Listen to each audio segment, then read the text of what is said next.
I said I'd always push for artifacts. Hi everyone, it's Lisafael, and welcome to another video about artifacts. For those of you who don't know, I'm the person who's going to be presenting Frank Beauvais' famous game Artefacts as much as possible.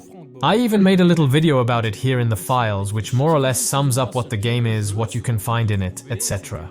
Today, I wanted to talk about Artefacts again, but from a slightly different angle, and in particular about 5 points, and yes, we're back on YouTube, that make Artefacts a must-have game for me. And do you know what? Let's get straight to the first point of why you should play and buy Artefacts. The first point is for all those people who follow a lot of Kickstarter, a lot of proposals for participatory funding of games. It's the only game I've seen so far, yes, because it has to be said for the moment, that there's a real management game proposal mixed with confrontation games, and it works. Oh yes, you know what I'm talking about. People who watch lots and lots of participatory funding on the internet. Every time, there's this famous promise of a game that mixes two completely different genres, and that seems completely impossible to connect, because a confrontation game generally offers a lot of randomness, and a management game, a lot of control. In Artefacts, there are two distinct parts, a management part and a confrontation part. In fact, you often discover the game with the confrontation part, and you can play either with one or the other, and in both cases it's great, but you can also, above all, link them together, and there, the game shows all its potential. For those who don't remember, Artefacts is all about creating your own machine and then battling it out in an arena. And so this machine, you want it to move like this, like that, you want it to shoot in front, behind, to the sides, that sort of thing. Well, during the management phase, you're going to build your machine, and during the confrontation phase, you're going to see whether or not you've built it properly. Because let's face it, in our first games, we often build our machine a little bit the way we think. And when we get to the confrontation phase, every time we're like, damn, the place I want to move to is exactly the move I didn't plan. So, the author has really succeeded in bringing confrontation into a management game, and in what way? Well, with a damage system that's not the most random in the world, on the contrary, you have to position yourself at the right time at such and such a spot on the arena to shoot at your opponent, and then, in that moment, well, you'll do more damage because you've prepared better. Just like in a management phase, when you prepare a big combo of victory points, well, that's exactly what happens. If you're in the right place at the right time, you'll do more damage. And so, this game mixes confrontation and management really well, simply because, even in terms of universe, it's very coherent to build your machine to confront each other. And in this management phase, what do? We have various machine parts in front of us, in our personal stash, and during the game, we install them on the machine. So, cannons, translation needles to move around, armor, things like that to defend ourselves, and above all, we'll be able to configure everything in the machine. And as I was saying earlier, you can only play the confrontation part, so you can only shoot at each other with machines that have already been prepared, or you can prepare your machines beforehand, and you can only play the management phases just to make a game of victory point soup, all this with a game that offers a wide variety of mechanics, and that's my second point. This second point, as I've just said, concerns its mechanics. I've been playing since 2016, from the very beginning of the year to the end of 2015, let's put it that way. But in all these years of board games, I've never seen some of the mechanics proposed in Artefacts. The author of Artefacts is a musician in real life, and his job is very much to improvise, to see what you can finally do with an instrument, particularly the piano. He thought, well, in my board game, I'm going to do the same thing. I'm going to take an object and I'm going to do everything I can with it. In this case, he took a dice and used absolutely every side of it. In Artefacts, you have this board that defines where your cannons are on your machine. And at the end of the guns, or even in the center of the board, you'll place dice. These dice will be of the utmost importance, and in particular, each face of the dice will be of the utmost importance. Among other things, if the dice are in the center of the board, the top face will define the machine's armor, the bottom face the machine's movement capacity, and all the faces on the sides will also be used. Because the principle of the game is to send energy through the cannon so that they do as much damage as possible. So if a die face is opposite a cannon, it will send energy to that cannon. For example, I have a 5 opposite this cannon, so this cannon receives 5 extra strength. And when you put a die on the end of a cannon, you have the top face representing the range of the cannon, the front face which is the extra energy sent, the bottom face which can be extra power added in some cases, and the faces on the sides which also send energy to the other cannons that are adjacent. So that's the crazy thing about Artefacts. It's this side, I've got a die, all the die faces are going to be used, and what am I going to do with these dice? Well, energy transfers, armor on one side and movement on the other. In short, there's something profound about it, and the funny thing is that in my game rules, I thought I'd found it confusing in the sense that it made too many things, but in fact when you play it, it's very, very intuitive. And that's the use of dice in the confrontation phase, but in the management phase, dice are also used. At the start of each management phase, you'll roll 3 dice, discard 1, and choose which dice goes into which management phase value. And these values will actually change quite a few things in the game. For example, since this die is alpha, its value will indicate the number of pieces you can make during a management action. During this action, we'll add up alpha and beta, i.e. the 2 dice, to obtain an action result. And during the management phase, you'll be able to spend more action points to alter these different dice values. And this adds even more modifications during the game, as we say to ourselves, if I've got my business under control, then I'll really be able to do what I want. The more I pay, the more I get, but the more I pay, the less I get. These dice can also be found in a particular action. You can place dice, move them on a freeze to add VPs to your machine. In short, Artefacts is full of great ideas with dice. And another cool mechanic that I don't think I've seen in other games is the weight of tokens in worker placement.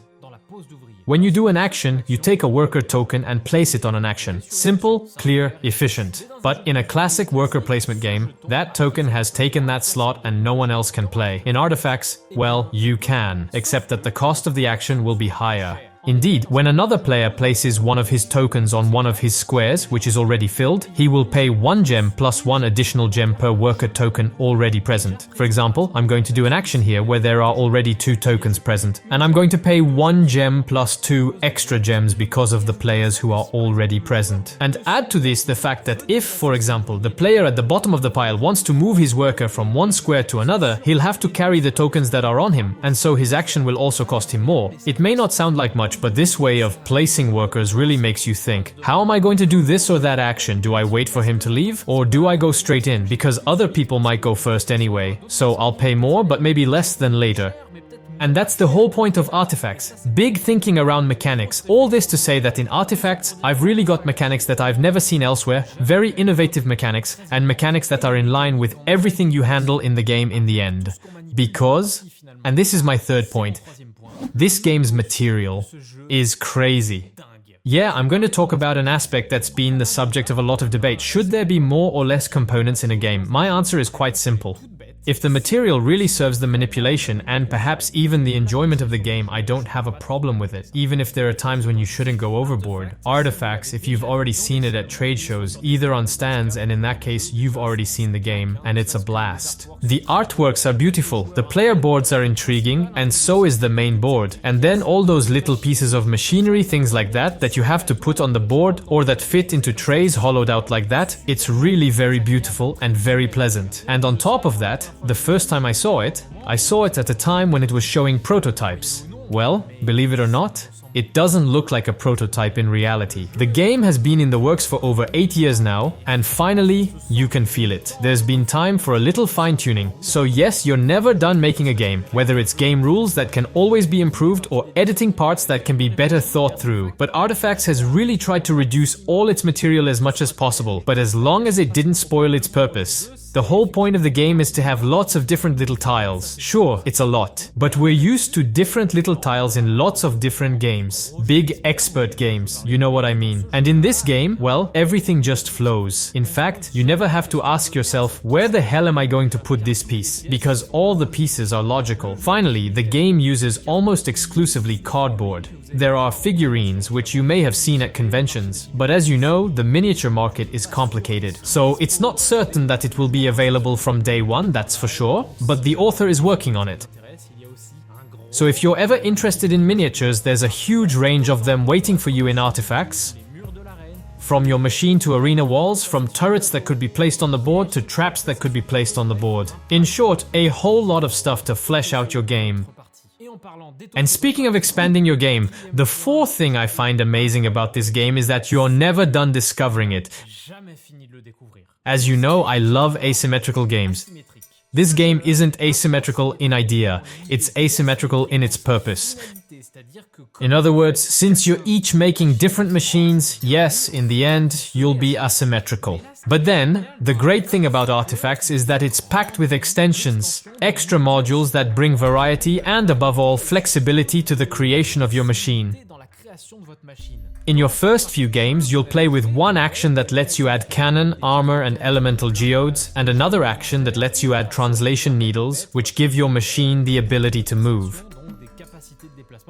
But after that, for your subsequent games, well, that's pretty light after all. You need more. Well, the game offers you much more. You'll get an extra action that lets you manage your machine's hit points. You'll get an action to upgrade your elemental geodes. You'll have another action that lets you mix elemental geodes together, making fused geodes, which, when you attack, will have an additional effect that, for example, will block your opponent so he can't move, or he'll have one of his cannons jammed, that sort of thing. And let's go even further. There's the merchant, where you can buy and sell coins, with a highly original mechanic that changes the price of coins as the game progresses. We've got something that's often found in games, but that's technology. These will give your machine powers. These technologies require money, so you'll have to pay the dealer for them. And the further you go, the more you'll have the meteorologist, who'll make events appear in the arena, the shadow, who'll create strong interaction between players, and even annoy players, you could say. In short, there's plenty of scope in the game for creating events, things that will modify your game as you go along. Play only in the management phase, in which case other things will happen. In short, the game has an immense amount to offer. And from one game to the next, you won't be able to put all the extensions and modules together, but you will try. Oh boy, this time I'm going to put in the fusioner. Oh boy, this time I'm going to put in the fuser and the enhancer, and then you're going to add, change, and so on from one game to the next. And so you'll never get that taste. We're doing the same thing over and over again. Which brings me to my final point of why you should play Artefacts. One thing that's become super important for me is whether or not I'm going to take this box out again. Today, a lot of games are coming out. Many. So many that I'm not going to lie to you, I get a lot of stuff, and most of the time I try to talk about it in shorts because it's very difficult to be able to talk to you about everything in video because a video is a lot of work. Today, I've become much stricter with games. In other words, if I think a game is good, it's cool, it's great, it's brilliant. Except that the question I ask myself directly afterwards is, do I want to play it again? Artefacts is one of the games that has given me the most comeback feelings.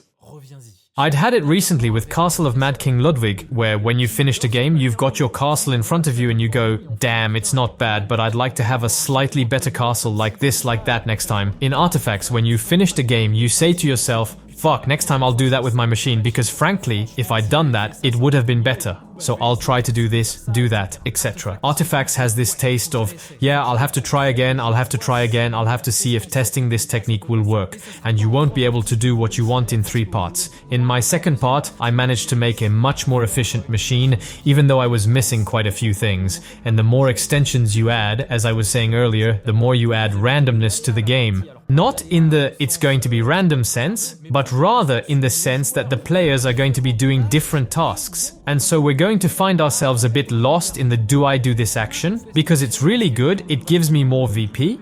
But at the same time, if I do this one, I'll do more damage to my opponent. In short, you have to find a balance in all this. And so, Artefacts, you really want to come back to it to make the perfect machine, which is impossible to do. But still, we want to. All that to say that Artefacts is a big box, it's full of content, but you have to remember that it's not just 3 actions and then that's it, as you may have seen in the rules for the game I released not long ago. It's a game that offers an experience over time. A game that offers 14 modules, 14 extensions if you will, to vary your gameplay. And I love it when a game does that. I love it when a game makes me experience really different sensations with each game. If I like Anachrony, it's precisely because the implementation of all these different buildings plus the fact that you have a different faction makes the game completely different every time you play. I have fun with games that offer the same thing every time, but for me, it's still a big criterion, a very important thing in a game, and Artefacts does it divinely well. Once again, I encourage you to learn more about the game, whether through my videos or the website. I encourage you to go to the website and sign up for the newsletter so you don't miss out on the game's next pre-order campaign, because the game will indeed exist, but only if you're there. That's why I'm talking about it. That's why I'm talking about it regularly. But sincerely, tackle this video if you feel like playing it, or contact Frank Beauvais on Facebook. He'll be happy to introduce you to the game. I hope you've enjoyed this video. See you next week for a video about the game. In the meantime, please subscribe and like the video. It's always a pleasure. And I'm telling you, see you and play Artefacts. It's on Tabletop Simulator, I forgot to mention.